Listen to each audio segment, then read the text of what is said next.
In this episode, we will explore the cycle of pushing and hustling, often followed by periods of crashing, as well as how this hurts both your business and your life.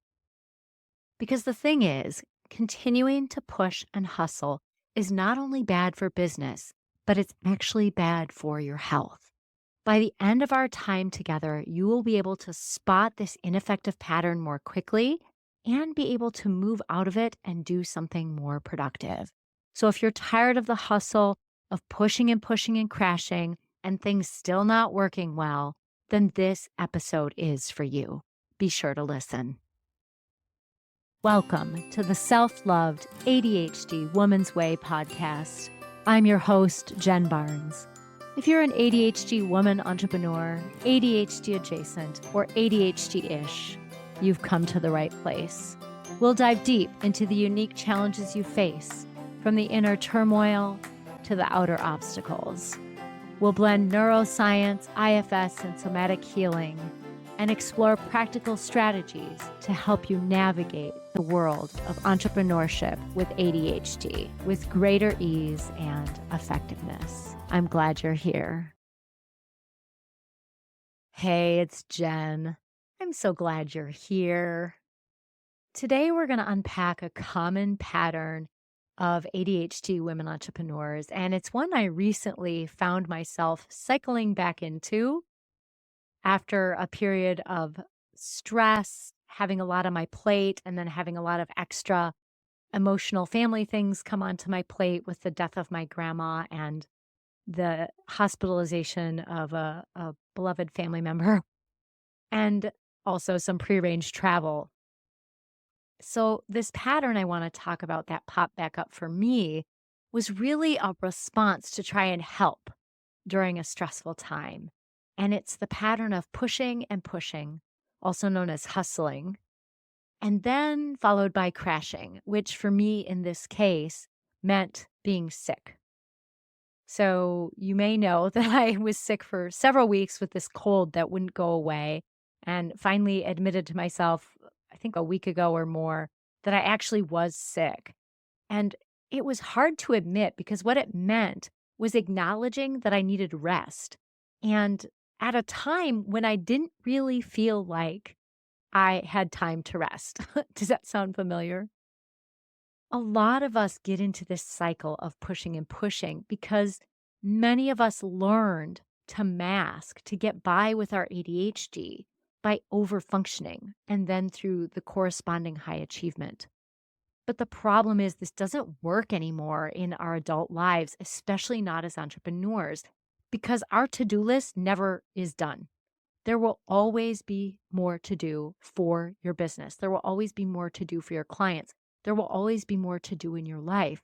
And so if you keep pushing, trying to get that to-do list done, not only will you end up likely burned out or at least sick, you also will end up coming off as misaligned, out of your integrity. Because the thing is, when we push, we also dysregulate our nervous system. We lose our connection with our highest self, our self energy. And in that, we lose our ability to truly and authentically connect. This is tough because a lot of us are like, well, then how do I get stuff done if I don't push? I was on Instagram the other day and I saw a meme that I was like, oh, yeah, that resonates. It was like, I have to keep moving because if I stop moving, I'm afraid I'll stop doing what I need to do. Is that anyone else? I suspect the answer is like, oh my gosh, yes, that's why I push myself. And to me, I'm not saying we can't push ourselves at all, but that when we get to the place where we feel like we're running on a motor, where we're hustling, and we are tuning out the messages of our body to eat, to sleep, to rest besides just sleeping, to really eat and drink enough water, that it is then that we are out of alignment and that whatever we are doing is going to be inefficient and unproductive, or at least not as productive and efficient as it would be if we took the time to take care of ourselves, slow down, and act with intention. Because the thing is, when our nervous system is dysregulated, the only thing our nervous system is prioritizing is survival. So when you are pushing and pushing and hustling, you are getting yourself into a place of fight or flight, followed by shutdown. Those are survival responses. And when you are in those responses, the only thing your brain, your body is concerned with is survival. So it's going to make it really hard for you to focus, to feel motivated to do the things that you need to do for your business. It's going to make it easier to get distracted on things that really don't matter. It's going to make it harder to actually have productive days where you really get stuff done and do it well. I don't know how many times during this period I started and restarted numerous YouTube videos because I knew what I wanted to say, but I was so out of alignment, I couldn't get myself to do it. Eventually, I was able to, but it took me first taking the time to rest. I would even say I had been pushing and pushing so much, I was nearing burnout. And the thing about burnout is when you are burned out, the only thing you can do to come back is nothing.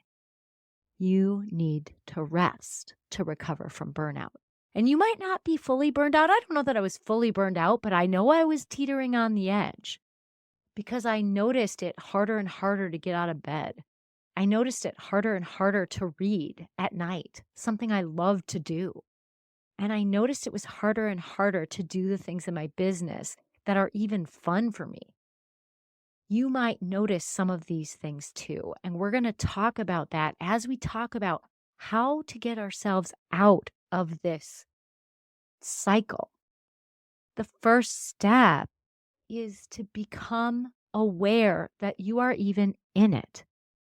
Because the thing is this cycle is not healthy for us. And sure, I already mentioned short term. What I didn't get to yet is when we are chronically dysregulated, when we're chronically in our fight or flight response. Yeah, we may have some short term, like we might get sick, like a cold that doesn't go away. But long term, being in your fight or flight response takes a toll because you are not getting to be ventral vagal enough of the time. The ventral vagal response is where you are able to rest, digest, and connect. It's known as the social engagement system. We need to be in that system more often than not so our organs can do the work they have to do of taking care of our body. When we are chronically in our fight or flight or shutdown responses, our protective responses, our body isn't getting to do those things so that we end up sick, sometimes with chronic illness. And that's not to make it be a threat or anything like, if you don't take care of yourself, you're going to be sick, but it's a reality. It's a reality. We can do all kinds of great things to take care of ourselves. But when we get in this cycle of pushing and pushing, we're doing damage. And it's important to understand that over and above the problems the pushing and pushing creates in the short term, which is ineffective action, and we're less productive and less efficient and all those things, that we are wreaking havoc on our bodies for the long term. It's important to recognize that. Not to mention that we can feel more out of alignment. It can be harder for people to plug into us because we're not grounded in our highest energy. We're not grounded in ourself. And that can be harder for people to connect with. So, in order to step out of this cycle, in order to be able to connect with our intuition and align our actions with our intentions, we need to first have awareness that it's happening. And there can be many signs, and they may be unique to you, but there are some common ones. Like you might feel like you're running on a motor when you're doing this pushing and pushing. Like, I can't stop, I can't stop. Like you might notice it almost feels like you're running on a motor. You might notice yourself rushing or rushing more than usual. And then I don't know about you, but when I catch myself rushing, it's usually because I've broken something. I drop something and break it. The other day before I realized I was in this cycle, you know those Pyrex measuring cups? I use them to stir stuff in, but the Pyrex and I make my morning mocha with them, but the Pyrex measuring cups, I broke part of one, like a little piece chipped off, which they're supposed to be like unbreakable essentially, right? I mean, they're not, but so it's supposed to be somewhat indestructible. And I totally chipped off a giant piece of one. It'll still work, but it was because I was rushing. I wasn't paying attention. I wasn't being present enough uh, with what I was doing. And that will happen more and more when we're in this pushing and hustling cycle.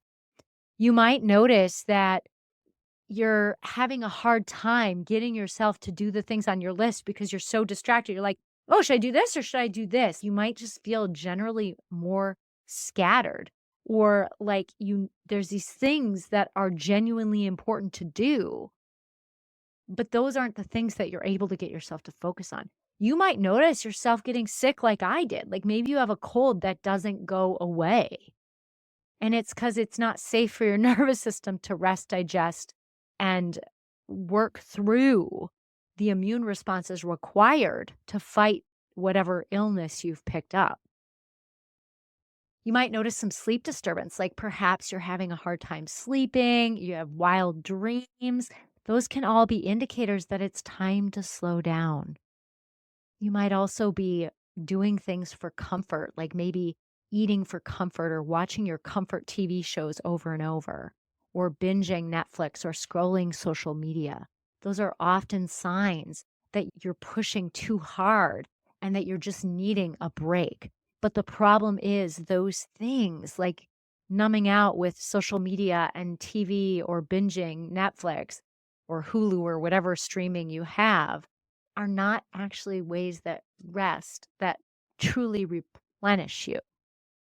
They're just things you do to kind of numb out to get through the day. And so these can be some of the signs you'll see when you're in this pattern. One more that's coming to mind is emotional reactivity. So you might notice you're more sensitive. You might notice you get your feelings hurt more easily, or you might notice you're more irritable. So when you're noticing these things, oh, I'm in this cycle of ineffective action. I'm pushing and pushing, and there's going to be a crash unless I figure out to do something with this. Once you're aware, while you probably could just force yourself to slow down and be like, okay, I'm going to rest. That's it. I'm just going to do it. You could totally do that. Chances are that would work in the short term, but there's something underneath it that is continuing to get you into this cycle. There's something in you that's been triggered to put you back in this ineffective cycle of hustling and crashing. And so, sure, yes, take the time to rest, absolutely. But there may be a part of you that is pushing and pushing for a reason. And this reason may have helped you at some time in your life. For me, when I think about my youth, and what comes to mind more for me is high school, where I was in all honors classes and didn't know I had ADHD, but I would push and push. I would study 5 hours a night, which I thought was until really recently an indication of how hard my classes were. And yes, they were challenging classes. But what I realize now is the reason I had to study so long was because of my ADHD and I was pushing and pushing. And then I would crash. I remember coming home from college, every break, I would be sick because I had been pushing and pushing through finals week, and I'd come home and crash. I remember my mom complaining, "You're always sick when you come home." And that was why. And so this pattern worked for me for a while to be able to get through school and do well. But it's not working anymore, especially because now at 50, almost 51, I don't have the energy I did when I was 20 years old. I suspect you may be in the same boat. Plus, this has a way of catching up with us in the form of chronic illness. And so we want to make sure this is a pattern we're not doing anymore. But to do that, first, it takes recognizing that there's a reason something inside of us did this and that it really helped us for a while. Maybe even being grateful for the part of us that helped us through those times.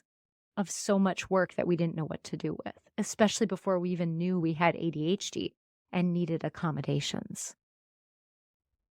The important thing is to recognize that this part did this to help you and that it's not bad or wrong for doing it. It's just that now it's not the most effective way to do what you're trying to do in your adult life, which is build a successful business with ADHD.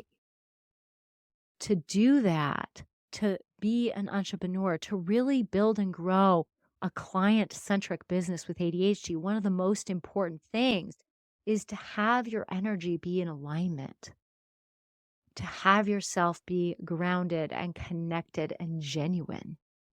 But you can't do that if you're in the cycle of pushing and hustling.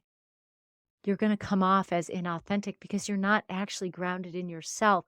You're grounded in the parts of you that are afraid of what will happen if you don't get it all done. And it's totally valid to feel that way and no longer working for you. And so the work here is getting to know these parts, what they're concerned would happen if you stopped the pushing and pushing. When I recently was doing this, I leaned in and got curious. I was like, okay, what's the concern that would happen if I all of a sudden stopped doing the webinars? Because I had said I would do more webinars in the month of January because people seemed to be enjoying them when they attended them. I just was not having the bandwidth for it. And I was like, okay, what am I afraid would happen? What am I really afraid would happen? And I was like, oh, okay, I won't have more people to serve in my program. But the thing is my webinars really haven't been bringing all that many people into my program right now anyway, because I'm tired and because I'm not able to give at the same capacity that I normally can. And so I decided to take a break. I decided to take a break from coaching in my program, the small group coaching, not the one-to-one that they get, but the small group coaching for a couple weeks to reset so I could also write the book that I'm writing, which I haven't really shared with anyone yet. So I guess it's kind of becoming public now that I'm in the process of creating a journal book experience that I need to get to my copywriter editor in January. And so I decided to take some time off to be able to get grounded and take care of myself and to do my morning writing more fully again, to really double down on my yoga practice and to lengthen the time of my meditation, to let myself rest in bed instead of feeling guilty about it when my kitties want to snuggle. Those things have allowed me to get grounded back into my energy and back into a place of serving and a desire to help. It's from that energy that I've been writing my book. And it's from that energy that I come to you today with this podcast. Because until we get our energy aligned, a lot of the work we do is probably not going to be all that useful anyway. So some of it is figuring out what are we afraid might happen and working with that. Sure, that fear was valid. I wasn't going to be able to do my webinars if I took a break. And I'm not. I'm taking a break from doing them all of January while I figure out what I want to do. I'm doing a cool new challenge instead, which you already had to sign up for by the time this came out. So by the time this episode comes out. But I'm doing a fun challenge in January to regulate your nervous system. And if it goes well, I may try it again in February. So keep an eye on your email inbox. And if you're not already in my email club, I'll put a link in the show notes so you can join it. And so you can be one of the first people signed up because I'm trying to keep those challenges relatively small so I can really help people with regulating their nervous system. But back to you. As you are working with the parts of you and as you start to understand their concern, see if you can do that from a place of curiosity and compassion and validating that, oh my gosh, you get how they got there. And then working with them on trying something different. Seeing if they would give you some space to get grounded in your own self again. And doing whatever it is you need to do that. I can't tell you how to get grounded in self energy for you. What I can tell you is what works for me. So I exercise every day. That's just something I've done. Oh my gosh, for sure since I went to college. But even when I was in high school, I either had dance cheerleading or I started running. Probably my sophomore year, I started running. Even back then, it was like a mile and a half a day because I would just go around Como Lake in St. Paul, Minnesota. But it was still getting movement in every single day. And that's been there. And I believe that actually significantly helps with my ability to be present and focus. But that's a staple. So I don't know how much that helps me when I'm in this cycle of pushing and pushing and hustling. What I do notice makes a huge difference because these are the practices that I tend to skimp on when I feel like my schedule is full and probably fuller than it should be, is my morning pages. I tend to write less and less. My meditation practice, instead of doing 15 minutes, I tend to get down around 7 or 8, sometimes even as low as 5 minutes, which isn't bad. To be clear, I'm not saying anyone who meditates for only 5 minutes is bad. I just know for me, I get more benefit when I meditate for 12 to 15 minutes. I just not that's why the only reason I meditate is to get benefit, but I notice I feel more grounded and centered into myself when I do that. When I do at least 5 minutes, but really between 10 and 15 minutes of yoga per day, I notice that I again feel so much more grounded into my self energy. I feel so much more present. And believe it or not, when that happens, I'm actually more productive than if I would have stepped into the hustle first thing in the morning. So I can recognize that it may be hard to step out of this pattern of pushing and pushing because you might have a part of you that's like, oh no, we got to do it. Otherwise, we won't get it done. But if you can lean in and get curious and work with this part on its concern and seeing if it would give you some space to maybe do some things to help you get more grounded, you might be able to actually be more productive with the amount of time you work, which might be less then, so that you can also rest and enjoy your life. I'm excited to hear how it went for you. So please share in the comments or shoot me an email. If you're not already in my email club, I'll put a link in the show notes so that you can sign up for that. You'll get at least one email a week. Sometimes it's more. Actually, I think it's 2 emails a week because you'll get one about the podcast and then one about the Friday email, mostly Friday email. Sometimes it's Saturday or Sunday, depending on how on top of things I am or if I'm letting go of my deadline. But you'll get at least 2 emails a week, and you can choose which emails you want. So if you decide you don't want the podcast email, for example, you can unsubscribe from just that. So you're welcome to join me there. I share lots of fun tidbits and, well, I think they're fun, and musings about ADHD and my experiences helping others so that can help you. So all right. Thank you for being here. And if you're not already, be sure to follow the Self Loved ADHD Woman Way podcast. And if you haven't yet, I would love it if you leave a review. You can do that wherever you get your podcasts. And if you're like, I don't know how to leave a review, well, I did a very low budget video showing you how to leave a review on different options. And you can also find that in the show notes. It's legit me holding my phone as I navigate the review process on my iPad. So bear with me on that one. But I would love it if you left a review and shared anything that resonates. Take care.